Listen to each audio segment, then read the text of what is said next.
Buenas tardes, profesora y compañeros. Mi nombre es Catherine Ibacache y el día de hoy, junto a mi compañera Camila Ibarra, vamos a hablarles de la epilepsia en los adultos. Antes de comenzar, debemos tener una idea de lo que es la epilepsia, y es que a grandes rasgos se puede definir como una enfermedad crónica del sistema nervioso que se genera debido a la aparición de actividad eléctrica anormal o excesiva de la corteza cerebral. Esta se manifiesta como ataques repentinos e inesperados, conocidos por ser convulsiones violentas, normalmente con pérdida de conocimiento. Sin embargo, no siempre se manifiesta de este modo, pero de esto hablaremos más adelante. Para empezar a hablar de la epidemiología de la epilepsia, debemos tener dos conceptos claros previamente: incidencia y prevalencia.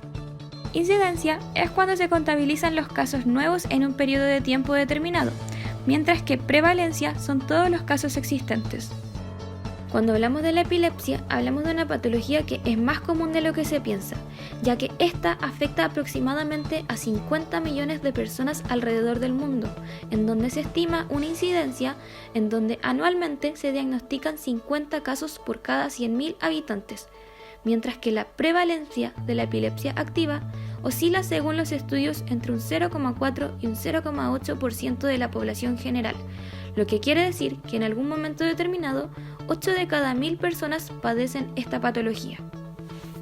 En nuestro país, los datos de prevalencia son de 17 casos aproximadamente por 1.000 habitantes y la incidencia es de 114 por 100.000 habitantes por año.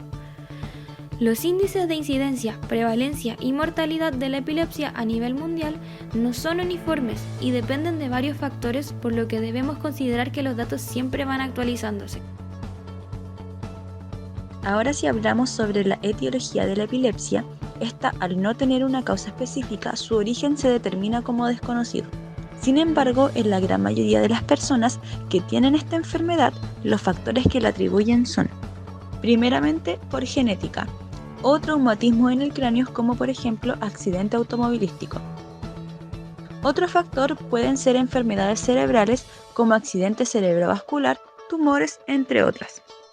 También se ha visto que repercuten en enfermedades de tipo infecciosas, como meningitis, sida y la encefalitis viral. Por otro lado, se asocia a trastornos en el desarrollo como autismo y la neurofibromatosis, que son tumores en el sistema nervioso. Si bien podemos no tener claro el origen de la epilepsia, sí podemos conocer el origen de las convulsiones, ya que éstas se producen por un patrón característico de actividad neuronal, en donde hay muchas neuronas disparando señales eléctricas de forma simultánea y con frecuencia más alta de lo normal. En otras palabras, las neuronas se encuentran en constante estado de excitación mientras dura la crisis. En cuanto a los factores de riesgo, sería la edad, donde es más común que aparezca en niños y adultos mayores. Antecedentes familiares, en el cual tienen más riesgo de generar epilepsia si algún familiar la tuvo, y también es importante si la persona ha tenido lesiones o golpes fuertes en la cabeza. Por otro lado, influye tener enfermedades vasculares, demencia, infecciones cerebrales como la meningitis o haber tenido convulsiones en la infancia. También es importante conocer las manifestaciones clínicas, donde la epilepsia, al ser una actividad anormal en nuestro cerebro, puede generar diversas complicaciones en los procesos que éste coordina, siendo los más comunes la confusión temporal, episodios de ausencia, movimientos rápidos incontrolables de brazos y piernas, pérdida del conocimiento o conciencia, síntomas psíquicos como miedo, ansiedad o déjà vu.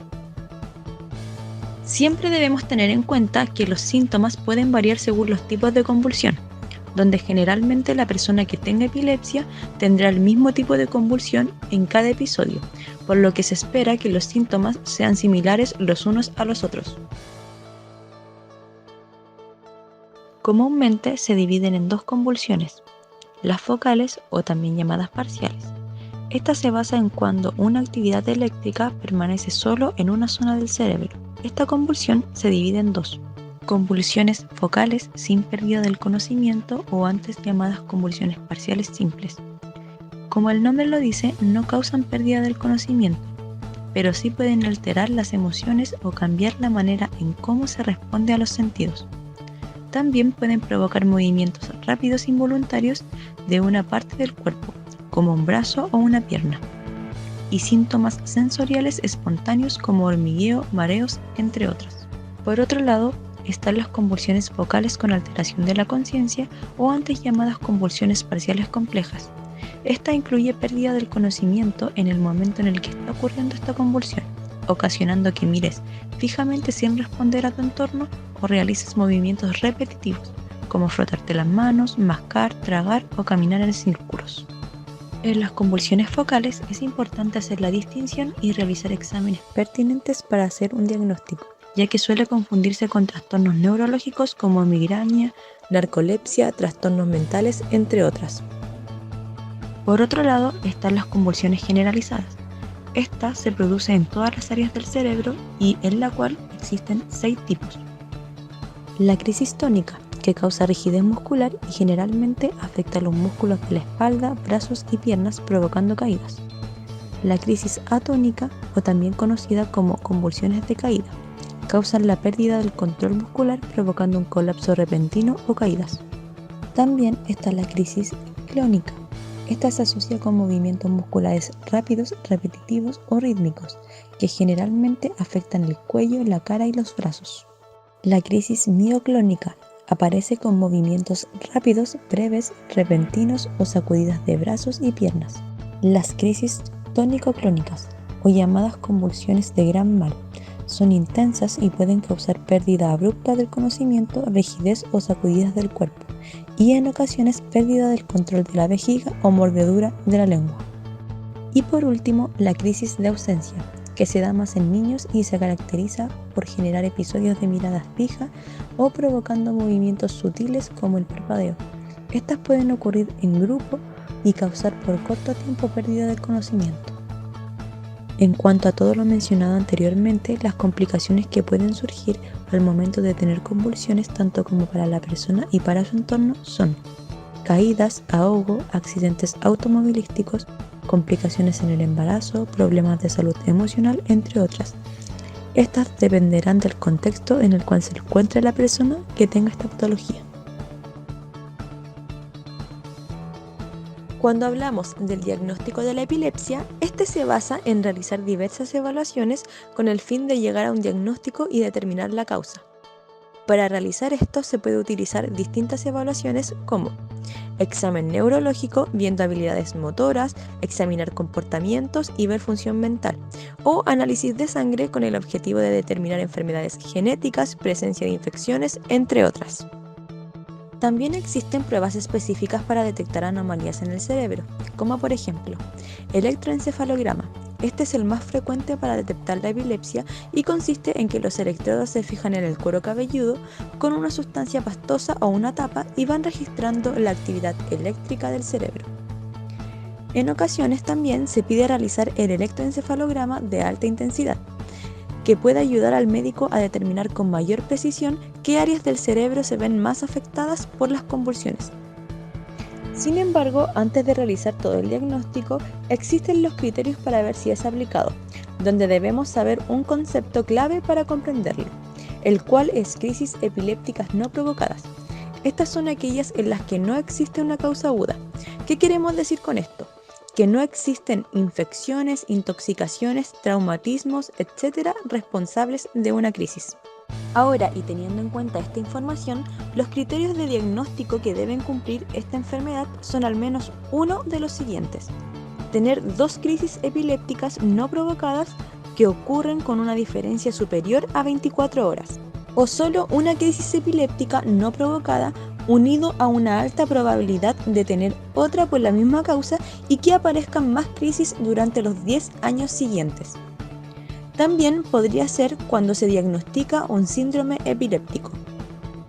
Sin embargo, a pesar de los criterios de diagnóstico, es fundamental tener en cuenta que si tienes una sospecha de tener alguna crisis, visites a un médico al tener los siguientes casos: que la convulsión dure más de 5 minutos, la respiración o el conocimiento no retornan una vez que termina la convulsión, se produce una segunda convulsión de inmediato, tienes fiebre alta, sufres agotamiento por calor, estás embarazada, tienes diabetes o si sufriste una lesión durante la convulsión.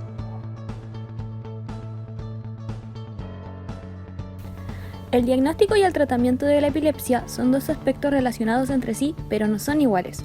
Por ejemplo, una persona puede tener diagnosticada la epilepsia, pero la terapia que tenga dependerá del usuario y de diversos factores. El principal tratamiento que se brinda son los fármacos antiepilépticos. Estos tienen por objetivo lograr el cese de las crisis epilépticas o crisis con ausencia, causando los mínimos efectos adversos. Normalmente, este tratamiento tiende a ser efectivo para la mayoría de pacientes, donde un 70% de la población logra controlar sus crisis, dejando un 30% restante que no logra controlar sus crisis con fármacos. Para escoger el fármaco antiepiléptico adecuado, se deben considerar las características propias del usuario, como lo es la edad, el sexo, ya que en mujeres hay más posibilidades de tener efectos adversos con ciertos medicamentos. También se debe considerar el peso corporal, ya que es muy importante para saber cuánto medicamento se debe ingerir. El neurólogo también considerará la ingesta de otros fármacos para que no existan relaciones entre medicamentos indeseadas. Es importante considerar controles neurológicos para controlar la epilepsia. Estos controles van a depender del médico tratante y de la gravedad o descontrol que se presente con esta, por lo que puede haber controles cada 3 meses, cada 6 meses y cuando las crisis ya se encuentran bajo control, pueden ser hasta controles anuales. Cuando los medicamentos no dan resultado, se puede buscar un médico o nutriólogo para buscar una alternativa o complemento al tratamiento que puede ser la dieta cetogénica. Esta dieta es rica en grasas y baja en carbohidratos y se ha comprobado que aproximadamente la mitad de pacientes disminuye al 50% el número de convulsiones, mientras que un tercio total disminuye en 90% el número de crisis. En última instancia, cuando la epilepsia tiene un manejo difícil, existe la cirugía. Su objetivo es quitar la parte del tejido cerebral dañada para que no se sigan produciendo convulsiones. Sin embargo, este procedimiento es el menos común debido al peligro de intervenir, ya que el médico debe considerar si puede llegar a la zona sin dañar otras partes del cerebro y si es que la zona tiene funciones importantes para el comportamiento humano.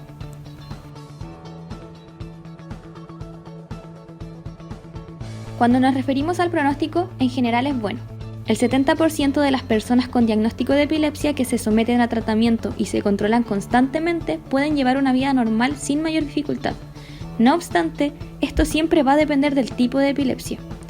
Por ejemplo, las epilepsias generalizadas de posible origen genético, como las crisis de ausencia o las crisis tónico-clónicas, tienen un buen pronóstico, ya que pueden llegar a desaparecer en la adultez, permitiendo en algunos casos retirar la medicación, obviamente con la opinión del neurólogo a cargo. Por otro lado, las epilepsias focales también pueden llegar a controlarse de forma adecuada. Si bien es menos probable llegar a retirar la medicación completamente, pueden estar controladas con dosis mínimas de fármacos y quizás no tener efectos secundarios. Como nos encontramos dentro del área de la salud, consideramos importante tener conocimiento sobre qué hacer si una persona sufre una crisis de epilepsia. En primer lugar, si presencias una crisis de epilepsia, es normal sentir miedo, pero es importante mantener la calma para poder ayudar. En segundo lugar, hay que mirar la hora y registrar el tiempo de la crisis. En tercer lugar, se debe resguardar que la persona no se golpee la cabeza poniendo algo blando debajo de ella. Luego de acomodarla, se debe hacer un espacio para que la persona pueda respirar y se deben sacar los objetos que puedan hacerle daño, como serían los lentes. También se deben desabrochar cosas que puedan apretar a la persona, como botones o cinturones. Es importante mencionar que no se debe controlar los movimientos propios de la crisis, ya que estos cesarán cuando la crisis termine. Tampoco se debe poner ningún objeto en la boca, ya que así la persona que sufre la crisis puede sufrir algún daño mayor, como una fractura de mandíbula. Existe la creencia de que la lengua puede tragarse, pero esto no es así. Cuando la crisis termine, la persona irá recobrando la conciencia lentamente. Es importante que uno se quede acompañando a esta persona, porque es muy probable que despierte desorientado, confundido y hasta agresivo.